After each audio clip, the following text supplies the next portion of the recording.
ಮೈಸೂರಿನಲ್ಲಿ drug mafia CM ಕೊಡುಗೆನಾ? ವಿರೋಧ ಪಕ್ಷದ ನಾಯಕ ಆರ್ ಅಶೋಕ್.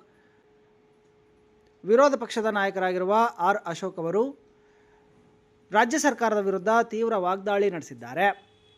ಸಿಎಂ ಪುತ್ರ ಡಾಕ್ಟರ್ ಯತೀಂದ್ರ ಸಿದ್ದರಾಮಯ್ಯ ಅವರು ನಮ್ಮಪ್ಪ ನಾಲ್ವಡಿ ಕೃಷ್ಣರಾಜ ಒಡೆಯರ್ಗಿಂತ ಹೆಚ್ಚಿನ ಸಾಧನೆ ಮಾಡಿದ್ದಾರೆ ಎಂಬ ಹೇಳಿಕೆಗೆ ತೀವ್ರವಾಗಿ ಖಂಡಿಸಿದ್ದಾರೆ. ಮೈಸೂರಿನ ರಿಂಗ್ ರೋಡ್ ಬಳಿ ಡ್ರಗ್ ಮಾಫಿಯಾ ತಲೆ ಎತ್ತಿದೆ. ಆ ಜಾಗ ಕೊಟ್ಟವರು ಯಾರು? ಅಲ್ಲಿ ನಡೆಸುತ್ತಿದ್ದ ಗ್ಯಾರೇಜ್ ಯಾರದ್ದು? ಸಿಎಂ ತವರಲ್ಲಿ ಇಷ್ಟೆಲ್ಲ ನಡೀತಾ ಇದ್ರು, ಏನು ಮಾಡ್ತಾ ಇದ್ರು? ನಾಲ್ವಡಿ ಕೃಷ್ಣರಾಜ ಒಡೆಯರ್ಗಿಂತ ಜಾಸ್ತಿ ಕೊಟ್ಟಿದ್ದಾರೆ ನಮ್ಮಪ್ಪ ಅಂತ ಯತೀಂದ್ರ ಹೇಳಿದರು. ಅಪ್ಪನನ್ನು ಹೊಗಳುತ್ತಿದ್ದರು. ಮೈಸೂರಿನಲ್ಲಿ ಡ್ರಗ್ ಮಾಫಿಯಾ ಸಿಎಂ ಕೊಡುಗೆನಾ? ಮಹಾರಾಷ್ಟ್ರ ಪೊಲೀಸರು ಮೈಸೂರಿನಲ್ಲಿ ಡ್ರಗ್ ಸೀಸ್ ಮಾಡಿದ್ರು. ಈ ಸರ್ಕಾರ ಏನು ಕತ್ತೆ ಕಾಯ್ತಾ ಇದೆಯಾ? ಪೊಲೀಸರು ಪಾಪ ಏನು ಮಾಡೋಕ್ಕೆ ಆಗದ ಸ್ಥಿತಿ ತಲುಪಿದ್ದಾರೆ.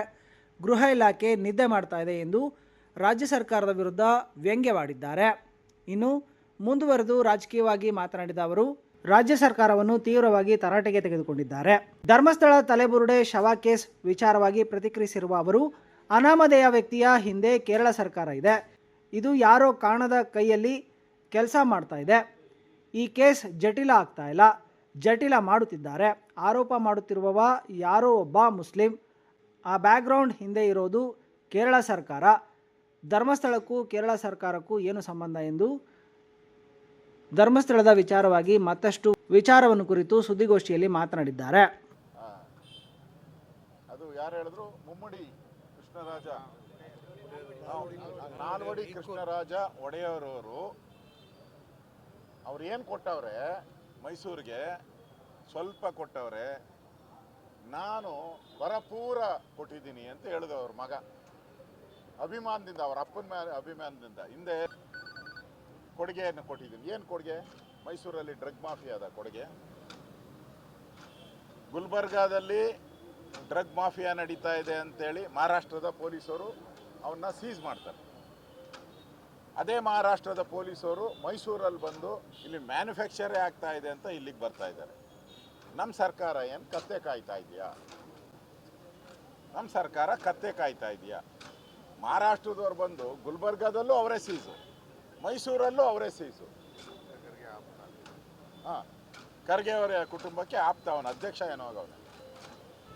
ಇಷ್ಟೆಲ್ಲ ಆಗ್ತಾ ಇದ್ರು ಗೃಹ ಇಲಾಖೆ ಬದುಕಿದೆಯಾ ಸತ್ತಿದೆಯಾ?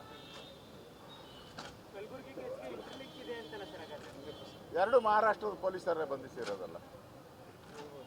ನಮ್ಮ ಪೊಲೀಸರು, ನನಗನ್ಸುತ್ತೆ ಪೊಲೀಸವ್ರ ಮೇಲೆ ಆಪಾದನೆ ಮಾಡೋದು ನನಗೆ ಸರಿ ಅನ್ಸಲ್ಲ. ಅವ್ರನ್ನ ಒಂದು ರೀತಿ ಕಟ್ಟಾಕ್ಬಿಟ್ಟಿದ್ದಾರೆ. ಅವರು ಪಾಪ ದುಡ್ಡು ಕಾಸು ಕೊಟ್ಟು ಬಂದಿರೋ ಅಂಥದ್ದು, ಅದು ಆ ಬಿಸಿನಲ್ಲಿ ಇರ್ತಾರೆ ಅವರು. ಇಲ್ಲಿ ಇಷ್ಟೊಂದೆಲ್ಲ ನಡೀತಾ ಇದ್ರು ಕೂಡ ರಾಜ್ಯ ಸರ್ಕಾರ ಇದುವರೆಗೂ ಎಚ್ಚರಗೊಳ್ಳೇ ಇಲ್ಲ. ಇನ್ನೆಲ್ಲೆಲ್ಲೈತೋ ಗೊತ್ತಿಲ್ಲ. ಅದರಿಂದ ನನಗನ್ಸ್ತೈತೆ ಎಲ್ಲೋ ಒಂದು ಕಡೆ ರಾಜ್ಯ ಸರ್ಕಾರ ಈ ಗೃಹ ಇಲಾಖೆನೇ ಇಲ್ಲ ಅಂತ ಬಿಡಾಗಿ, ಕರ್ನಾಟಕದಲ್ಲಿ ಗೃಹ ಇಲಾಖೆ ಇಲ್ಲ ಅಂತ ಬಿಟ್ಬಿಟ್ಟಂಗೆ ಕಾಣಿಸ್ತಾ ಇದೆ. ಲಿಂಕ್ ಅಲ್ಲ, ನಾನು ಕೇಳ್ತಾ ಇದ್ದೀನಿ, ಆ ಗ್ಯಾರೇಜ್ ಯಾರ್ದು? ಅದ್ರ ಓನರ್ ಯಾರು? ಸಪೋರ್ಟ್ ಅದ್ರ ಹಿಂದೆ ಜಮೀನು ಕೊಟ್ಟವ್ರು ಯಾರು?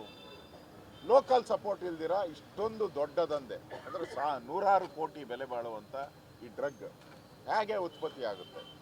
ಸೇಫರ್ ಮೈಸೂರು ಅಂತ ಮಾಡೋಕ್ಕೆ ಇಲ್ಲಿಗೆ ಯಾಕೆ ಬಂದರು? ಅಂದರೆ ಇಲ್ಲಿ ಕಾನೂನು ಸುವ್ಯವಸ್ಥೆ ಇಲ್ಲ, ನಾವೇನು ಬೇಕಾದರೂ ಮಾಡಬಹುದು ಅನ್ನೋ ಗ್ಯಾರಂಟಿ ಮೇಲೆ ಬಂದಿದ್ದಾರೆ ಅವರು. ಅದರಿಂದ ರಾಜ್ಯ ಸರ್ಕಾರ ಈ ವಿಚಾರದಲ್ಲಿ ಮೈ ಮರೆತಿರೋದು ಸ್ಪಷ್ಟವಾಗಿ ಕಾಣ್ತಾ ಇದೆ.